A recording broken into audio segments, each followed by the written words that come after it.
Nous avons cru que cette fois, l'histoire allait changer. Nous avons espéré, encore une fois, que la voix du peuple serait plus forte que la puissance du système. Mais au lendemain de cette élection présidentielle de 2025, c'est un goût amer qui flotte dans l'air. Un goût d'injustice, de trahison, d'usure. Car au-delà des chiffres et des pourcentages, il y a une évidence que nul ne peut effacer. La Côte d'Ivoire vient de subir un nouveau viol de sa constitution, un nouveau coup porté à son âme collective. 4e mandat. Ces mots sonnent comme une gifle à la mémoire du peuple. Comme une insulte à tous ceux qui ont cru en la promesse de la démocratie. 4e mandat, c'est la négation même du mot alternance, c'est la confiscation du destin d'un pays tout entier. Et pendant que le pouvoir jubile, que les applaudissements résonnent dans les couloirs dorés du RHDP, une autre Côte d'Ivoire, silencieuse, blessée, se lève dans les cœurs et murmure « Trop, c'est trop ». Nous avons vu le scénario se répéter, encore et encore. Chaque fois qu'un homme s'accroche au pouvoir, c'est toujours au nom de la stabilité, de la paix, de la continuité. Mais quelle paix peut naître de la peur? Quelle stabilité peut venir du mépris? On ne construit pas la réconciliation en écrasant la voix de ceux qui pensent autrement. On ne bâtit pas un pays en étouffant la jeunesse dans la pauvreté pendant qu'une minorité se partage les richesses et les honneurs. Ce 4e mandat est de trop, non seulement parce qu'il viole la loi fondamentale, mais surtout parce qu'il viole la mémoire. La mémoire des luttes passées, des martyrs de 2010, des exilés, des humiliés, des oubliés. Ce mandat de trop, c'est celui qui efface les promesses de liberté, qui transforme la Côte d'Ivoire en un champ clos de trahison politique. Aujourd'hui, le pouvoir jubile, mais le pays souffre. Derrière les chiffres triomphants, les urnes pleines à 89%, se cache une réalité que personne ne peut nier, la peur, la lassitude, le désespoir. Le peuple n'a pas voté massivement, il s'est tu. Et le silence du peuple, dans une démocratie, est le cri le plus fort. Alors oui, certains appellent à une transition. Ils disent qu'il faut mettre fin à ce cycle infernal, redonner espoir, rebâtir un État sur des bases justes. Et ils ont raison. Une transition n'est pas une fuite en avant, c'est une respiration nécessaire, un arrêt pour repenser la route. Car si nous continuons à avancer ainsi, aveugles et divisés, c'est le pays tout entier qui court vers le gouffre. Mais soyons lucides, cette transition ne viendra pas d'en haut. Elle ne viendra pas d'un décret, ni d'une conférence de presse. Elle viendra de la base, du peuple, de cette multitude silencieuse qui en a assez d'être utilisée comme marchepied pour les ambitions d'une poignée d'hommes.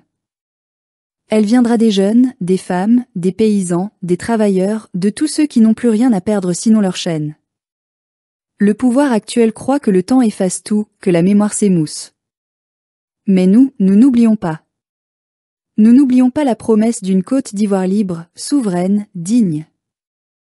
Nous n'oublions pas que ce pays ne doit pas être une monarchie déguisée en république. Nous n'oublions pas que le peuple, quand il décide de se lever, est plus fort que tous les régimes, que toutes les armées, que toutes les propagandes. Oui, il faut se lever. Pas pour brûler, ni pour détruire, mais pour dire non. Dire non à la résignation, non à la confiscation du pouvoir, non à la manipulation du droit. Se lever pacifiquement, mais fermement. Se lever avec la foi de nos ancêtres, avec la mémoire de nos luttes, avec la certitude que la vérité finit toujours par triompher. Ce combat ne doit pas être celui d'un camp contre un autre, d'un parti contre un autre. Il doit être celui du peuple contre l'injustice. Car aujourd'hui, le vrai clivage n'est plus entre le RHDP et l'opposition, mais entre ceux qui profitent du système et ceux qui le subissent. Entre ceux qui trahissent la nation pour des privilèges et ceux qui la portent sur leurs épaules chaque jour, dans le silence et la dignité. Nous avons trop attendu que le changement vienne d'un leader. Mais les leaders, trop souvent, finissent par trahir la cause ou s'enfermer dans des calculs personnels. Le changement, cette fois, doit venir de nous. De cette conscience collective qui s'éveille peu à peu, de cette jeunesse qui ne veut plus fuir, de ces voix qui refusent de se taire. Car la Côte d'Ivoire n'appartient pas à un homme, ni à un parti, ni à une génération. Elle appartient à son peuple. Et ce peuple, même affaibli, même divisé, porte encore en lui une puissance que nul pouvoir ne peut contenir, celle de la dignité retrouvée. Alors oui, ce 4e mandat est de trop. Oui, il faudra résister. Non pas avec la haine, mais avec la vérité. non pas avec la violence, mais avec la conviction que notre avenir mérite mieux que la répétition éternelle du passé. Nous n'avons plus peur. Nous n'avons plus confiance en ceux qui se disent nos sauveurs mais se nourrissent de nos souffrances. Nous croyons encore en cette idée simple, profonde, indestructible. La Côte d'Ivoire peut renaître, mais elle renaîtra seulement quand le peuple reprendra la parole et que la justice remplacera la peur. Nous ne voulons plus être les spectateurs de notre propre humiliation. Nous voulons être les auteurs de notre avenir. Et cet avenir ne se construira pas avec ceux qui ont trahi la Constitution, mais avec ceux qui ont encore le courage de croire en la justice.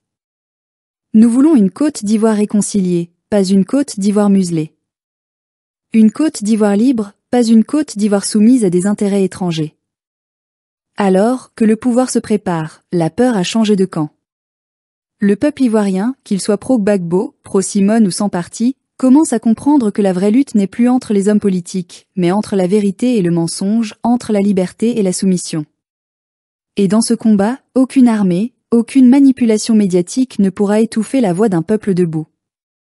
Nous ne voulons pas la guerre. Nous voulons la justice. Nous ne voulons pas la vengeance. Nous voulons la vérité. Nous ne voulons pas renverser pour remplacer. Nous voulons bâtir pour réparer. Et si le régime en place refuse d'écouter, alors l'histoire s'en chargera. Car l'histoire, elle, finit toujours par juger ceux qui ont confisqué la voix du peuple.